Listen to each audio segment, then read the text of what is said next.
सो दोस्तों welcome in discover Rajasthan keep discover keep learn. देखो अपने आरपीएससी आरएएस एसआई और जूनियर अकाउंटेंट का जो बैच चल रहा है इसमें अपने राजस्थान भूगोल कवर कर रहे हैं, जिसमें जलवायु के बारे में हमने लास्ट लेक्चर में पढ़ा था। तो उसमें दो तीन चीजें रह गई थी। कौन सी? कोपेन, थॉर्नवेट और तिवार्था का वर्गीकरण। देखो ये वर्गीकरण बहुत इंपॉर्टेंट है आपके एग्जाम में। हर बार मतलब एक क्वेश्चन इसमें से पक्का ही पक्का है। कोपेन या थॉर्नवेट में से ज्यादा कोपेन या थॉर्नवेट में से ही आता है, मैक्सिमम कोपेन से ही आता है। मैप से समझेंगे बिल्कुल आसानी से, बिल्कुल आसान टॉपिक है। इस क्लास को आप ज्यादा से ज्यादा शेयर जरूर करें, ठीक है। और अभी आपकी पटवारी की भी न्यू वैकेंसी आने वाली है, वो भी आपके सीईटी ग्रेजुएशन के अकॉर्डिंग रहेगी। उसके बारे में अगर आपको डिटेल चाहिए तो आप मुझे कमेंट करें। देखो राजस्थान के जलवायु प्रदेश कोपेन के अनुसार सबसे पहले अपने पढ़ने वाले हैं कि कोपेन ने किस आधार पर वर्गीकरण किया, कब किया और किन किन जलवायु प्रदेशों में कोपेन बांटता है। सबसे पहले देखो कोपेन का जो जलवायु वर्गीकरण है वो 1900 ईस्वी में होता है। इसमें दो बार वो संशोधन भी करता है। पहला संशोधन है जो 1918 में होता है। दूसरा जो संशोधन है वो 1953 ईस्वी में किया जाता है, जो उसके शिष्य गिगरपाल साथ में मिलकर करते हैं। तो इसे कोपेन गिगरपाल वर्गीकरण भी कह देते हैं कई बार। तो अब अपने चलते हैं आधार पे मेन, जो आपको एग्जाम में बहुत बार आ चुका है कि जो कोपेन है, अब मान लो कोई भी अपने किसी चीज का वर्गीकरण करते हैं, जैसे राजस्थान को अपने को जलवायु प्रदेशों में बांटना है तो अपने सारे डाटा देखेंगे कि वर्षा के आधार पे बांटे या तापमान के आधार पे बांटे।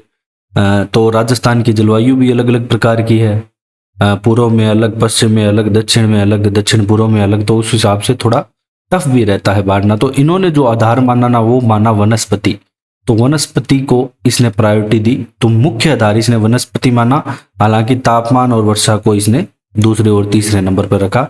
अगर आपसे ये पूछा जाए एग्जाम में कि जो कोपेन द्वारा वर्गीकरण का आधार क्या है, तो आपका आंसर रहेगा वनस्पति। और अंग्रेजी के इसने जो वर्ण यूज किए उनको जानते हैं थोड़ा आसान भाषा में। उनको आसान भाषा में क्यों जानना जरूरी है, यहाँ पे आप जान लोगे तो आगे जो वर्गीकरण होंगे उनमें आसानी रहेगी।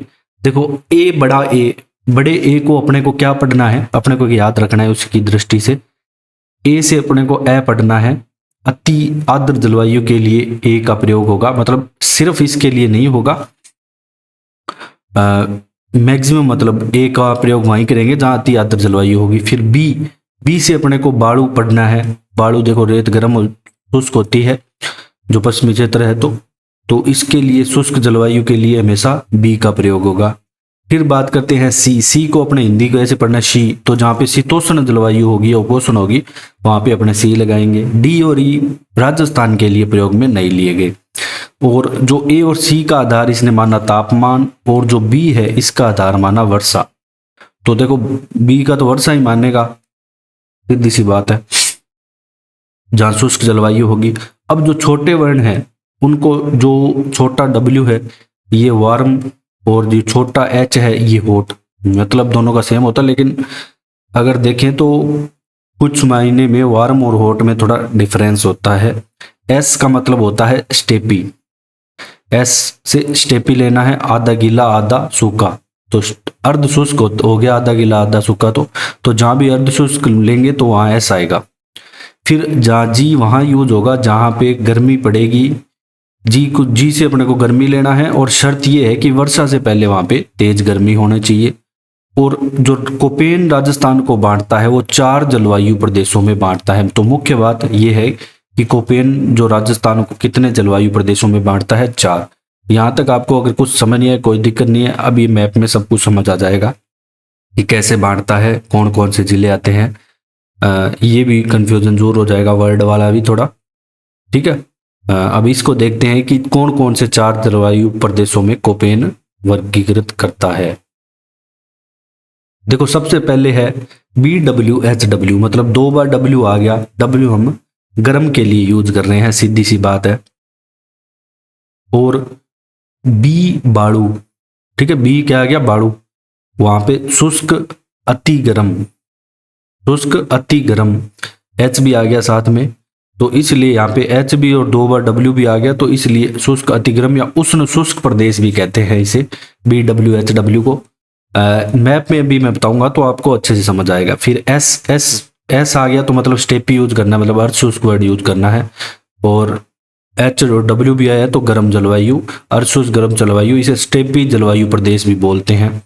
फिर सी डब्ल्यू जी, अब सी जहाँ पे आ गया तो अपने को देखना है कि अपने सी को सी बना रहे थे तो शीतोष्ण यूज करना है, तो शीतोष्ण गर्म जलवायु जो उप आर्द्र प्रदेश भी जिसे कहते हैं। फिर ए डब्ल्यू, ए हम जब यूज कर रहे थे अति आर्द्र के लिए, ध्यान रखना, ए अति आर्द्र के लिए, अति आर्द्र गर्म जलवायु या उष्ण कटिबंधीय आर्द्र जलवायु प्रदेश भी हम इसे बोल लेंगे। तो ये 4 प्रदेशों में कोपेन ने विभाजन किया। अब मेन आता है ये मैप। अब आपको ये चीज दिमाग में बिठानी है बस, मैप से क्या है कि थोड़ी चीजें बहुत जल्दी याद रहेगी आपको। देखो सबसे पहले अभी मैं इसका थोड़ा हाईलाइटर चेंज कर लेता हूं, हाँ 1 सेकेंड, ठीक है। अब देखो दोस्तों कि कोपेन को हमने पता है कि 4 जलवायु प्रदेशों में विभाजित कर रहा है। सबसे पहले देखेंगे BWHW, सीधा सा अपने को तो याद रखना है, ये जो इसको ऐसे मान लो कि ये 25 सेंटीमीटर समवर्षा रेखा है, ठीक है। अब मैं सीधा याद करने के लिए बता रहा हूँ आपको एक बार, वैसे नहीं, वो उसके हिसाब से नहीं है। और ये 50 सेंटीमीटर है तो इससे डिवाइड हो जाएगा। तो इसमें मुख्यतः जो जिले आएंगे आपके मेन, जिस सीमावर्ती जिले आएंगे BWHW में, कौन से सीमावर्ती, कौन कौन से जिले आ रहे हैं? एक तो आ रहा है आपका देखो जैसलमेर, और जोधपुर का पार्ट आ रहा है थोड़ा सा, बीकानेर आ रहा है, ठीक है, और चूरू का थोड़ा सा हिस्सा आ रहा है, गंगानगर आ रहा है और हनुमानगढ़ आ रहा है। तो ये आपके BWHW में कोपेन के अनुसार जिले आ रहे हैं अभी जो मैंने हाईलाइट किए हैं, ठीक है। अब क्या होता है कि अब हम बात करेंगे BSHW, मतलब अर्ध शुष्क प्रदेश। देखो अरावली की जो जस्ट चिपते हुए पश्चिम में जो प्रदेश है वो आपका क्या है, अर्ध शुष्क प्रदेश है। सीधा सा अपने बार बार पढ़ ही रहे हैं। तो जो अर्ध शुष्क प्रदेश है तो बिल्कुल जो बचा हुआ आपको यहाँ पे मिलेगा, जोधपुर हो गया, बाड़मेर हो गया, जालोर हो गया, सिरोही हो गया, ये सारे आपके अर्ध शुष्क में आएंगे। नागौर हो गया, इसके अलावा आपका सीकर, झुंझुनू, चूरू का जो पार्ट हो गया। तो ये जो अरावली के चिपका हुआ जो प्रदेश है ये आपके किस में आएगा, BSHW में आएगा, अर्ध शुष्क में आएगा। सीधा सा आपको एग्जाम की दृष्टि से याद रखना है, ज्यादा आपको दिमाग पे जोर नहीं देना। आप मैप में 2-3 बार ड्रॉ करोगे ना तो आपको सारी चीजें यहाँ पे याद हो जाएगी। तो ये आपका हो जाएगा दोस्तों BSHW, ठीक है। मुख्य रूप से इसमें ये जिले आएंगे। कई बार ये पूछ लेता है कि इसमें कौन सा जिला आ रहा है या नहीं आ रहा, तो इसलिए अपने को थोड़ा मैप में याद रखना जरूरी हो जाता है। अब हम बात करेंगे CWG की, ठीक है। अब जो राजस्थान का पूर्व का हिस्सा है ये सारा लगभग CWG में आएगा। ये देख सकते हैं आप, जयपुर, सवाई माधोपुर, अलवर, भरतपुर जितना भी है, और भीलवाड़ा और बूंदी का जो हिस्सा है ये सारा आपके आएगा CWG में कोपेन के अनुसार। मैक्सिमम कहे तो लगभग पूर्व का हिस्सा आ रहा है, थोड़ा बहुत यहाँ पे दक्षिण का भी आ रहा है। तो मैक्सिमम मतलब पूर्वी हिस्सा है CWG में।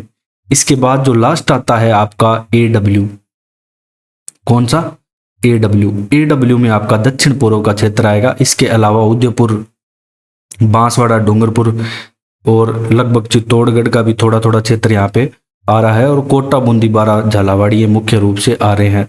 तो ये सारा आपका हो जाएगा AW का क्षेत्र, ठीक है। अब इसमें क्या है कि आपको देखो अति आर्द्र, शीतोष्ण, ये ऐसे पूछेगा कि कहाँ पे कौन सा है, BWHW में कौन कौन से जिले हैं। तो ये जिले आपको ऐसे याद रहेंगे जब 2-3 बार आप मैप में ड्रॉ कर लोगे। तो सीधी सी कॉन्सेप्ट है, 4 ही तो चीजें याद रखनी है। 50 सेंटीमीटर जैसे आपको ये समवर्षा रेखा लेनी है, ये मान लो 50 सेंटीमीटर समवर्षा रेखा है। इसके दो उस साइड तो आपको क्या है BWHW, और W की जगह S लगा दोगे तो BSHW मिलेंगे, ठीक है। यहाँ पे मान लो एक आप रेखा कहीं से दोगे तो यहाँ पे नीचे आपको AW मिल जाएगा। फिर ये जो हिस्सा है पूर्व का, यहाँ पे आपको CWG मिल जाएगा। सिंपल सा आप याद रख सकते हो। अब हम बात करेंगे दोस्तों थॉर्नवेट का जलवायु वर्गीकरण। ये वर्गीकरण सर्वप्रथम 1931 ईस्वी में करता है, संशोधन एक बार करता है, और इसका मुख्य आधार है, वैसे क्या है ये 3 चीजें आधार एक साथ होते हैं, इसका मेन कोई नहीं होता, लेकिन ये वाष्पोत्सर्जन पे ज्यादा फोकस करता है, तो वाष्पोत्सर्जन इसका आधार माना जाता है वैसे, लेकिन तीनों ही होते हैं, वाष्पोत्सर्जन, तापमान और वर्षा को ये मुख्य आधार मानता है।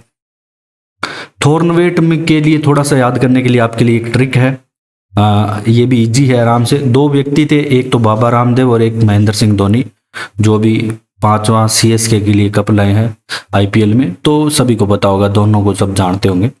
ये घूमने आते हैं जैसलमेर। अब जैसलमेर घूमने आएंगे, ये ऐसे तो आएंगे नहीं, आएंगे तो कुछ ना कुछ प्रचार करने। तो जैसलमेर क्या है, ऐड करने। ऐड को अपने क्या लिखा, EAD, ऐड लिख दिया। तो ऐड जलवायु कहाँ की होगी, जैसलमेर की हो गई। तो ऐसे आप याद रख सकते हो। अब ऐड कर यहाँ पे प्रचार करने आए, तो बाबा रामदेव तो ऐसे बोले कि मैं तो गाय का प्रचार करूंगा, CAW, काऊ का।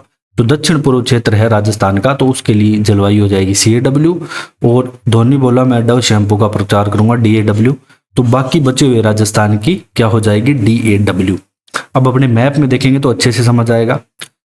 गंगानगर की अलग से पढ़ेंगे, गंगानगर हनुमानगढ़ की।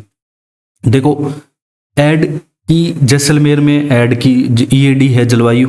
और देखो इसमें क्या है कि थोड़ा बाड़मेर, जोधपुर और बीकानेर का भी हिस्सा आता है, लेकिन मैक्सिमम ऐड की बात करेंगे तो आपका सिर्फ जैसलमेर ही यहाँ पे आएगा। मैक्सिमम जैसलमेर आएगा क्षेत्र ऐड में। तो EAD जलवायु आपसे पूछा जाए कहाँ की है, तो जैसलमेर की है।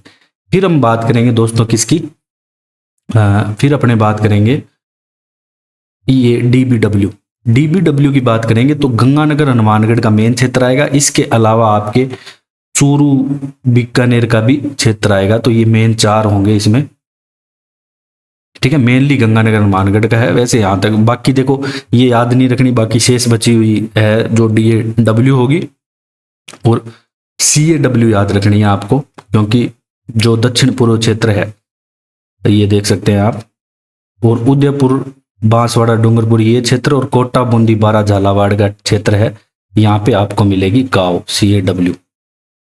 तो पहले रामदेव बाबा दोनों जैसलमेर आते हैं ऐड करने, फिर रामदेव बाबा ये CAW में आ जाते हैं, और धोनी पूरे यहाँ पे राजस्थान में प्रचार करता है DAW का, डव का।